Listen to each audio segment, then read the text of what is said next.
मित्रों, भारतीय संस्कृति में अगर हम भक्ति की बात करें तो न केवल भारतीय संस्कृति में अपितु पूरी वैश्विक संस्कृति में हम देख सकते हैं कि रजत, स्वर्णिम और हीरक आभूषण अगर कोई रहा है साहित्य का, भाषा का, संस्कृति का, तो वह भक्ति रही है। संपूर्ण विश्व साहित्य में प्राचीनतम आदि ग्रंथों का मूल स्वर हमें भक्ति का ही दिखाई देता है। न केवल भारत में अपितु पूरी दुनिया में हम देख सकते हैं जो भक्ति के ग्रंथ रहे हैं अलग अलग समुदायों में, संप्रदायों में, देशों में, वो उनके महत्व को हम समझ सकते हैं। यह जो भक्ति की अमृत धारा है, ये भारत में तो वेदों से निश्रित हुई, हम सब जानते हैं। 4 वेद हमारे हैं और उन वेदों से निकली हुई ये धारा उपनिषदों में, फिर पुराणों में, फिर बौद्ध और जैन साहित्य में, सिद्ध साहित्य में, इस तरह से आगे बढ़ते बढ़ते संस्कृत साहित्य, हिंदी साहित्य और फिर संपूर्ण भारतीय भाषाओं के साहित्य में ये भक्ति धारा प्रवहमान हुई, हम सभी लोग जानते हैं। इस तरह ये न केवल काव्य तक सीमित रही अपितु गद्य में भी, गद्य की विधाओं में भी भक्ति की ये धारा प्रवाहित हुई। उपन्यासों में, नाटकों में, कहानियों में, कहीं सीधे, कहीं मिथकीय रूप में, कहीं प्रकारांतर से हम इस भक्ति भाव को देख सकते हैं। इस दृष्टि से हम देखें कि भक्ति को धर्म का एक रसात्मक रूप माना गया है और क्योंकि इसका संबंध मनन की सात्विक भावनाओं से, चिंतन की सात्विक भावनाओं से रहा है, इसलिए हम इसकी महत्ता को निरंतर स्वीकार करते रहे। और मित्रों, बहुत महत्वपूर्ण बात यह है कि ये जो भक्ति की संबद्धता है, स्वीकृति है, ये केवल भारत में ना होकर पूरी मानवता के साथ, वैश्विक मानवता के साथ, मानव संसृष्टि के साथ इसको जोड़कर देखा जाता रहा। इसलिए एक सूत्र में बांधने का, मनुष्य को सहृदय बनाने का, भक्ति भाव से, भगवत भक्ति से जोड़ने का, उस अलौकिक सत्ता की महत्ता को स्वीकार करने का, जिसको आज विशेष रूप से हम स्वीकार कर रहे हैं, जिसको हम कहते हैं कि दुख में सुमिरन सब करें, सुख में करे ना कोई, जो दुख में सुमिरन करे तो सुख, तो जो सुख में सुमिरन करे तो दुख काय होए। ये जो वर्तमान स्थितियां हैं, ये इन संतों के कथनों की प्रासंगिकता की ओर पुनर्विचार करने के लिए हमें बाध्य कर रही हैं। तो ये जो पुनर्पाठ है, ये जिसको हम भुला बैठे, भक्तिकालीन, भक्ति से जुड़े हुए मध्यकालीन कवियों, रचनाकारों के मूल्यों को हमने विस्मृत कर दिया। हम उन्हें अप्रासंगिक मान बैठे। हमें लगा कि बाजारवादी संस्कृति में, इस उपभोक्तावादी संस्कृति में मनुष्य प्रधान हो गया और प्रकृति की उपेक्षा हम कर बैठे। ईश्वरीय सत्ता की, उस अलौकिक सत्ता की उपेक्षा हम कर बैठे, उसे भी हमने बाजारवादी संस्कृति का हिस्सा बना दिया। तो ऐसे में ये बहुत महत्वपूर्ण है कि हम इस विषय पर विचार कर रहे हैं और सिद्ध संत जो कि बहुत सही अगर ईमानदारी से कहूंगा तो हिंदी जगत में या संत साहित्य में वो उपेक्षित संत रहे, जबकि उनकी महत्ता किसी तरह से हमारे हिंदी के बड़े बड़े प्रसिद्ध और स्थापित संत कवियों से कम नहीं रही। उसका कारण है, वो उस कारण पर बहुत विस्तार से बात नहीं करूंगा, लेकिन थोड़ी सी चर्चा भी कर दूंगा। हम जानते हैं कि दक्षिण के आलवार नयनार संतों से निकली हुई ये भक्ति धारा धीरे धीरे उत्तर भारत तक आते आते पूर्णतः उद्घाटित हो गई, मुखर हो गई और उसको एक लोक स्वीकृति मिल गई। आलवार संतों से होती हुई यह नाथ मुनि, यह यमुनाचार्य, रामानुजाचार्य, रामानंद, वल्लभाचार्य तथा भिन्न भिन्न राज्यों और भिन्न भिन्न भाषाओं में सृजन करने वाले, लिख रहे संत हमें इस धारा में मिलते गए, जुड़ते गए।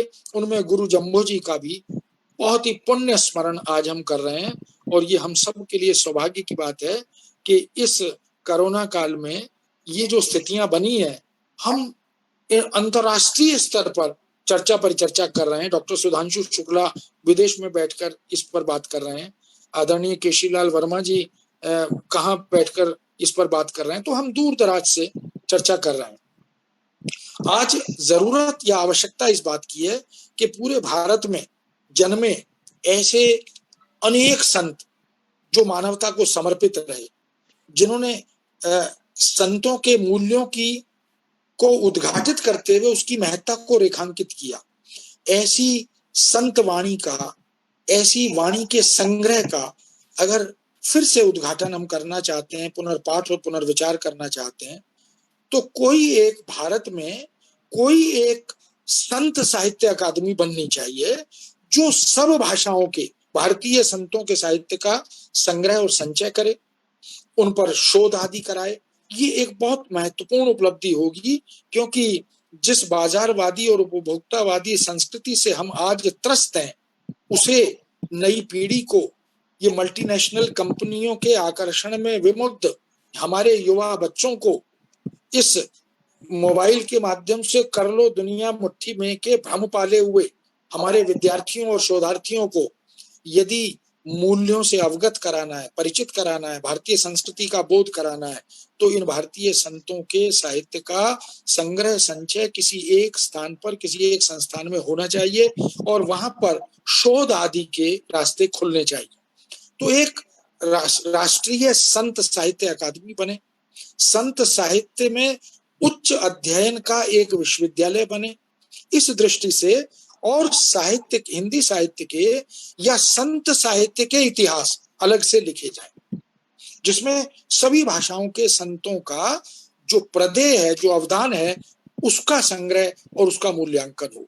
हमने हिंदी साहित्य के इतिहासों में इन संतों को शामिल नहीं किया, ये उपेक्षित रह गए। क्यों? क्योंकि हम सब जानते हैं कि साहित्य की अपनी राजनीति है, विश्वविद्यालयों की अपनी खेमेबाजी है, और उसमें संत जम्बोजी, संत प्राणनाथ, संत जिंदामल, संत मस्तनाथ, ऐसे कितने ही संत हैं जिनकी अपार साहित्य सामग्री हमारे पास है, लेकिन उन्हें हमने अनदेखा कर दिया, उपेक्षित कर दिया। तो आज जरूरत है इन विराट व्यक्तित्व वाले संतों पर हम उनके साहित्य पर, उनके मूल्यों पर, उनके प्रदेय पर गंभीरता से, ईमानदारी से और निष्पक्ष होकर चिंतन मनन करें, शोध पीठ बने, इनके द्वारा लिखित साहित्य पर विधिवत शोध कार्य कराने की सरकारी और गैर सरकारी योजनाएं बने।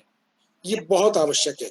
जो भी विश्वविद्यालय के professors, readers, associate professor, lecturers इस गोष्ठी में जुड़े हैं, मेरा उनसे अनुरोध है कि जम्बो जी का जो साहित्य जिसकी प्रासंगिकता आज असंदिग्ध है, उस पर हमें अपने अपने विश्वविद्यालयों में जो भी उपाधियां शोध की हैं, एमफिल है, पीएचडी है, डीलिट है, या पीएचडी के बाद के शोध कार्य हैं, उनमें हमें इनको शामिल करना चाहिए। ये हमारा नैतिक धर्म भी है, क्योंकि हम विश्व के सामने हमारे संतों के द्वारा स्थापित मूल्यों को ले जाना चाहते हैं, उन्हें बताना चाहते हैं कि हमारे जो संत थे, ऋषि मुनि थे, तपस्वी थे, साधु थे, वो सपेरे और लुटेरे नहीं थे, वो दुनिया को मार्ग प्रशस्त करने वाले मार्ग प्रशस्तक थे।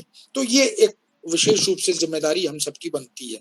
गुरु जम्बो जी कबीर, नानक, तुलसी प्रभृत कवियों की पंक्ति के कवि हैं। उसी जगह, उसी अग्रिम पंक्ति में उनके साथ खड़े हुए कवि हैं, लेकिन वो उपेक्षित हुए। विक्रमी 16वीं शताब्दी हिंदी साहित्य का जो भक्तिकाल भी, मध्यकाल भी कहलाता है, उसमें प्रहलाद बाड़े से संबद्ध श्री जम्बो जी ने लगभग 12 करोड़ जीवों का उद्धार किया। ये जो चेतना है, ये संत प्रवृत्ति की चेतना है। हमने उनके जीवन, उनके व्यक्तित्व, उनके कृतित्व आदि के संदर्भ में इन बातों को उजागर नहीं किया।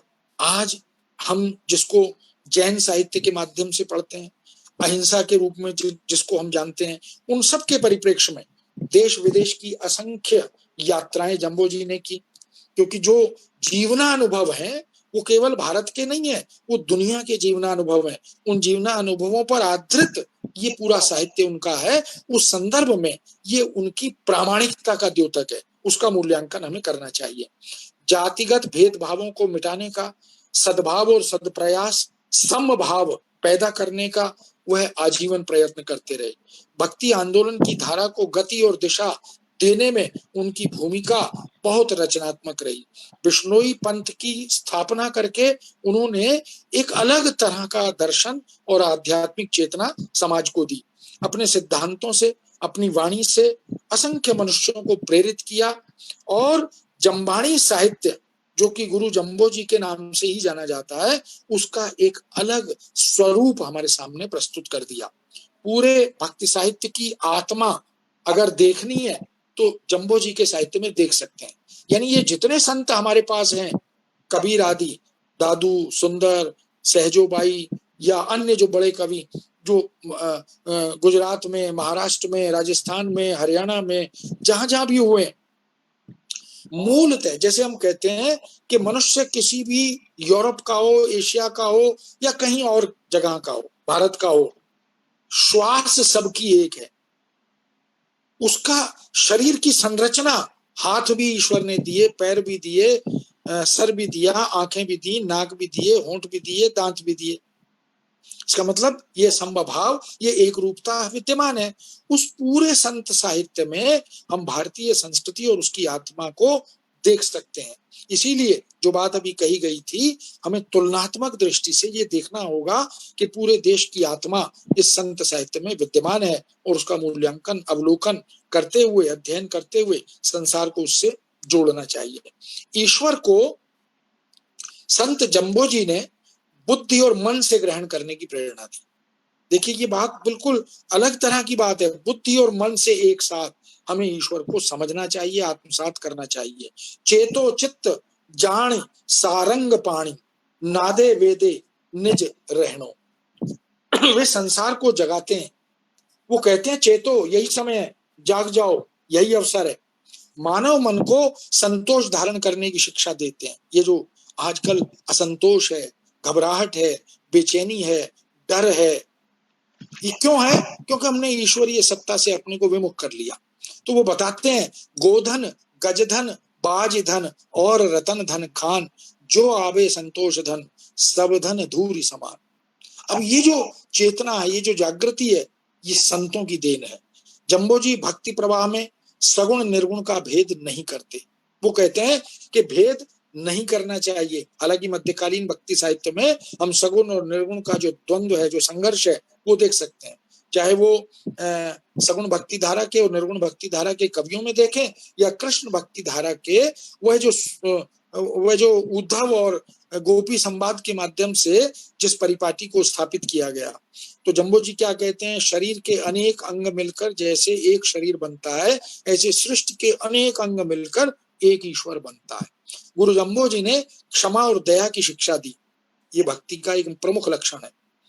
भक्ति भाव को ये दोनों गुण सशक्त बनाते हैं और इसीलिए वो लिखते हैं, क्षमा दया हृदय धरे गुरु बतायो जान। गुरु जी परंपरा की, परस्पर एकता की, एक रूपता की, सद्भाव और संभाव की संभावनाओं को तलाशते हैं, उस पर बल देते हैं और यह भी कहते हैं कि वाद और विवाद से मुक्त रहकर ईश्वरीय सत्ता को स्वीकार करने में ही मनुष्य का, मानवता का कल्याण है। वाद विवाद फिटाकर प्राणी और छोड़ो मन हर मन को भाणो। ये जो संदेश है नैतिकता का, ये मानवता का, अहिंसा को परम धर्म मानना, गुरु जम्बो जी ने दया, जीवों पर दया, अहिंसा, उनकी रक्षा, इस पर भी बल दिया। जीव दया पालनी रुखम लीला नहीं धावे। गुरुजी विश्व शांति की, वैश्विक एकता की पुनः प्रतिष्ठा भी करते हैं। तनमन धोइए, संयम होइए, हर्ष न खोइए। देखिए कितनी बड़ी बात, छोटे छोटे सूत्र वाक्य हैं कविता में, लेकिन इन सूत्र वाक्यों की व्याख्या करेंगे तो अपार असीम संभावनाएं उनमें विद्यमान है। यही जीवन अनुभव आधारित साहित्य का लक्षण होता है। वे गो हत्या के घोर विरोधी थे, वे योग साधना और पुरा ग्रंथों के ज्ञाता थे और उन्हें समझने, परखने और चिंतन करने पर बल देते थे। उन्होंने आडंबरों का, तीर्थ आदि का विरोध किया। क्यों? क्योंकि संत साहित्य की ये मुख्य प्रवृत्ति रही है। कबीर आदि संतों ने भी इस बात पर बल दिया है। 68 तीरथ हृदय भीतर, बाहर लोकाचारू। हम बाहर ढूंढ रहे हैं, ईश्वर तो हमारे चित्त में है। कबीर भी कहते हैं कि माला फेरत जुग भया, गया न मन का फेर, कर का मन का डार के मन का फेर। गुरु जम्बो जी ने अपने शिष्यों अनुयायियों के लिए 29 नियमों का जो एक प्रावधान किया, आचार संहिता जिसे हम कोड ऑफ कंडक्ट कहते हैं, उसका प्रावधान किया, वो वास्तव में अद्भुत है, अनुसरणीय है। वे सदाचार, अहिंसा, शुचिता, पवित्रता, पर्यावरण संरक्षण, इनके प्रबल समर्थक थे। उन्होंने वृक्षों की रक्षा कैसे करनी है, इस हरियाली की रक्षा कैसे करनी है, पशु पक्षियों की रक्षा कैसे करनी है, जीव जंतुओं के प्रति सद्भाव कैसे पैदा करना है, इन सब की मूलभूत जो मानवीय आवश्यकताओं और अपेक्षाओं की पूर्ति कैसे करनी है, इन सब की ओर ध्यान आकृष्ट किया। विश्व शांति और एकता को जोड़कर देखा। अगर हम विश्व में शांति चाहते हैं तो एक के भाव को हमें लाना पड़ेगा। इसलिए उनकी दृष्टि, गुरुजी की जो दृष्टि थी, वो नितांत वैज्ञानिक थी, तार्किक थी और समय सापेक्ष थी। आज भी उसकी प्रासंगिकता असंदिग्ध है। वे संपोषित विकास के पक्षधर थे। संपोषित विकास, सस्टेनेबल डेवलपमेंट जिसको हम कहते हैं, जो चिरंतन विकास होता है, जो सदा रहता है। तात्कालिक विकास के पक्षधर वो नहीं थे कि अभी करो और काम चलाओ और उसके बाद भूल जाओ। वे मनुष्य की नियमित दिनचर्या पर बल देते थे। इसलिए कहा प्रातः स्नानम समाचरेत, सुबह सुबह स्नान करके शुद्ध होके ईश्वर का स्मरण करें। वे वातावरण की शुद्धि, शुचिता और पवित्रता पर बल देते थे। यज्ञ हवन से जो कार्य किया जाता है वह स्तुत्य है। उनकी दृष्टि में पानी, वाणी, ईंधनी, दूध न लीजे छाण। देखिए कितनी दूर तक उनकी दृष्टि जाती है। उनकी दृष्टि में कर्तव्य परायणता सर्वोपरि है। काम, क्रोध, मोह, लोभ, ये इनको वो राक्षस मानते थे और इन राक्षसों का वध किए बिना जो सुर सत्ता है उसकी स्थापना नहीं हो सकती। इसलिए कर्माधारित विश्व व्यवस्था को वे स्थापित करते हुए, उस पर बल देते हुए, गीता के मूलभूत संदेश को रेखांकित करते हुए कहते हैं, आगे सुरपति लेखो मांगे, हम हंसे जग रोए। जो कुछ हम कमाते हैं, जो कुछ हम अर्जित करते हैं, वो हमारे कर्म है। इसलिए कर्मों का प्रतिफल हमें भोगना पड़ता है। यही कारण है कि वो बार बार राजनीतिक शुद्धता पर बल देते हैं, स्त्री पुरुष की समानता पर बल देते हैं। वो शैव शाक्त पर, नाथ और सिद्धों पर, राम और कृष्ण पर, अलवार और नयनार पर, इन सब की एकता पर, इन सब की अभेदता पर वो बल देते हैं। वो अभेद और अद्वैत का जो मूल दर्शन है उसके मूल में जाकर उस पर चिंतन करते हैं। ऐसी भेदभावपूर्ण व्यवस्था पर वो व्यंग्य भी करते हैं। ध्वाना धूजे पाहन पूजे, बेफर माई खुदाई, गुरु चेले के पाए लागे, देखो लोग अन्याय। ये कैसा समय आ गया, कितनी गहराई से सहजता से अपनी बात वो करते हैं। इस तरह मानव मूल्यों के प्रतिष्ठा के प्रति, इसी तरह मद्य निषेध के प्रति, इसी तरह भक्ति आंदोलन और सांस्कृतिक सामाजिक चेतना के प्रति उन्होंने बहुत गहराई से विचार किया है। और दो तीन बातें और कह के मैं विराम लूंगा, मुझे पता है समय हो गया है। जम्मो जी ने सांसारिक प्रलोभनों के प्रति अनासक्ति की भावना को रेखांकित किया। उन्होंने भक्त और संतोष से जीवन को सफल बनाने की ओर, गुरु आप संतोषी अबला पोषी। गुरु का धर्म क्या है, गुरु का लक्षण क्या है? कबीर ने भी गुरु गोविंद दो खड़े कहा। कबीरा जो गुरु को इस जो कुंभ के साथ जोड़कर गुरु कुमार शिष्य कुंभ है, उस तरह की बात कही। सतगुरु मिले सतपंथ बनायो, भ्रांति चुराई। ये जो तमाम तरह के कथन थे, उन्होंने ईश्वर की महिमा पर, उसके अनादि अपार रूप पर विचार किया। उन्होंने इन सब के साथ साथ विष्णु की महत्व और उनकी महिमा पर चिंतन किया, उनकी सर्वव्यापकता पर बात की, धर्म की महिमा, दान की महिमा और पाखंड खंडन, लोक नीति का महात्म्य, इन सब पर बड़ी गहराई से चिंतन किया।